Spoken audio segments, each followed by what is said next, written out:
Good afternoon, everyone. Good afternoon. I pray that everyone is well. Uh, Welcome to this study here today. I would like to go to, I believe it's Second Chronicles, but I'm here in Romans chapter 15.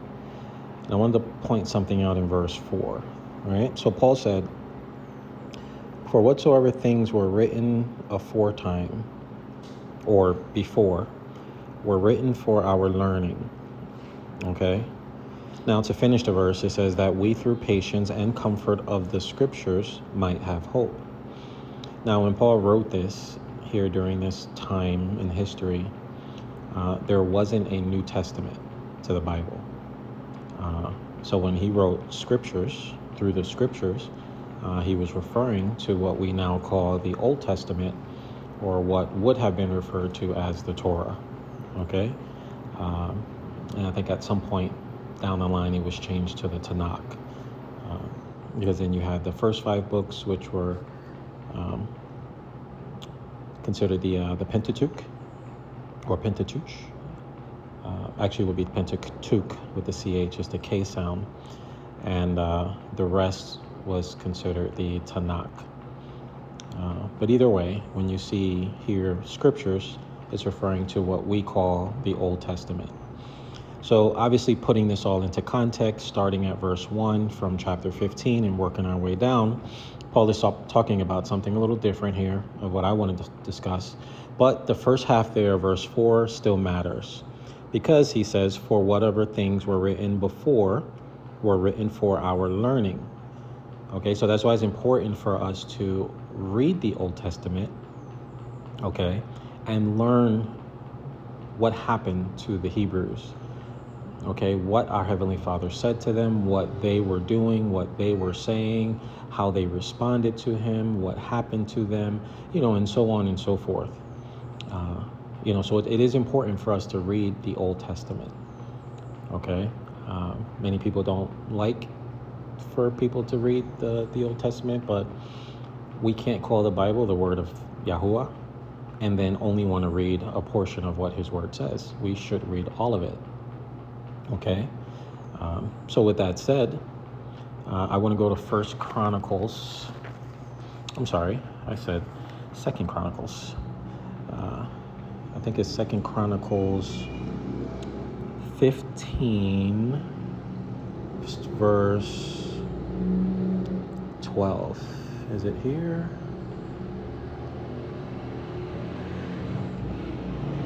Was it 15? No, I'm sorry.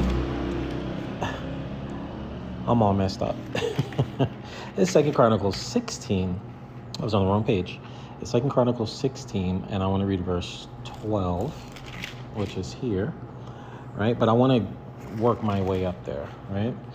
So starting in the beginning of the chapter, we see here it says, "In the 6th and 13th year of the reign of Asa, king of Israel, came up against Judah." Now this reads weird, right? But it looks like there's a comma that should be right there. Because now you read it with a comma. It says, "In the 6th and 30th year of the reign of Asa, Baasha, king of Yasharel, came up against Judah." Okay, so now that makes more sense as we read through it, because King Asa, or Asa, he was the king of Judah, where it says here, Baasha was the king of Yasharel. Now, it's interesting to see this war between Yasharel and Judah, when Judah was one of the sons, and you guys know the story. However, there was a division within the tribes, okay? And this was during one of those periods of time, all right? But now as we go through this, we see here that Asa, or Asa, when it came to his mother, the queen, he removed her from being queen because she had made an idol in a grove. And Asa cut down her idol and stamped it and burnt it at the brook Kidron. But the high places were not taken out of Yasharel. Nevertheless, the heart of Asa was perfect all his days. And he brought into the house of YAHUAH the things that his father had dedicated, that he himself had dedicated, silver and gold in vessels.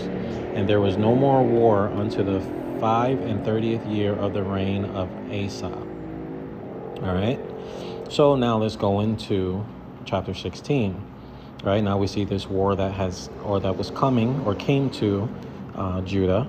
Right. Then you see in verse 2 it says, then Asa brought out silver and gold out of the treasures of the house, all right, of our Adonai, or of the Lord, and of the king's house, and sent to Ben-Hadad, king of Syria, that dwelt at Damascus, saying, there is a league between me and you, and there was between my father and your father.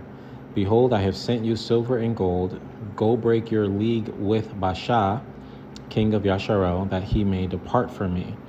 So you see here that Asa has trouble. All right, he's having trouble.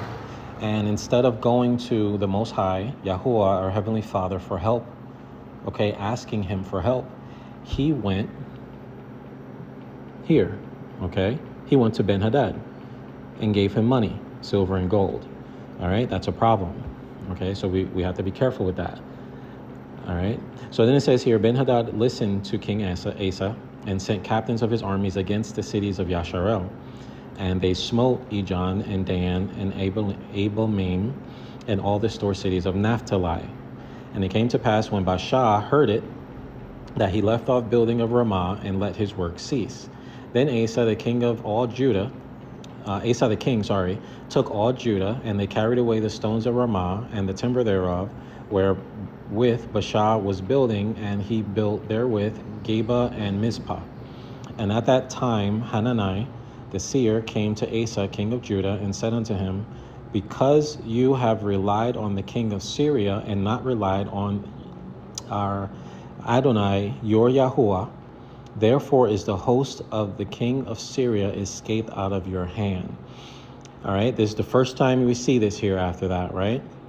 It says, because you have relied on the king of Syria and not relied on the Most High. All right, I'm going to stop there, but I encourage you to read all of the book of Chronicles, 1st and 2nd. But this is what I want to talk about right here. All right, the king not relying on Yahuwah, but relying on man. Now, look at what he does again in the verse that I want to discuss.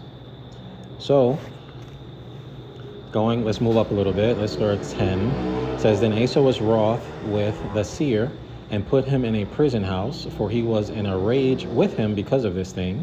And Asa oppressed some of the people the same time. So we see there's something happening with Asa, where like just a few chapters, it was the last chapter, right? Only a few verses ago, he was right with Father, right? But then he depended on man. And now we see something is changing with him. Then in verse 11 it says, and behold, the acts of Asa, first and last, lo, they are written in the book of the kings of Judah and Yasharel. And Asa, in the 39th year of his reign, was diseased in his feet, until his disease was exceeding great.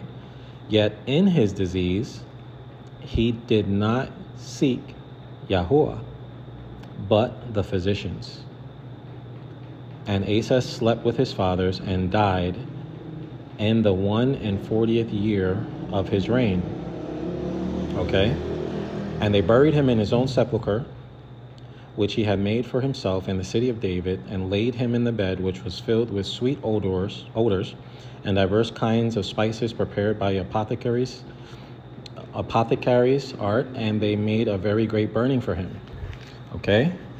So here we see the only cremation of a Hebrew that I'm familiar with. All right, I could be wrong. But we see twice where Asa didn't depend on the Most High, he depended on man. The first time was to deliver him, okay, from his enemy. And the second time was he went to the physicians instead of going to Yahuwah. So let's be careful with that, and let's learn from that, because it wouldn't be here in the scriptures if Yahuwah didn't want us to learn from it. So let us remember to not depend on man when we should be depending on Yahuwah, especially here for medical reasons. Okay, many times we depend on doctors and we do not go to Yahuwah. And many times people never heal and they die. So let's please remember that, okay? Have a blessed day.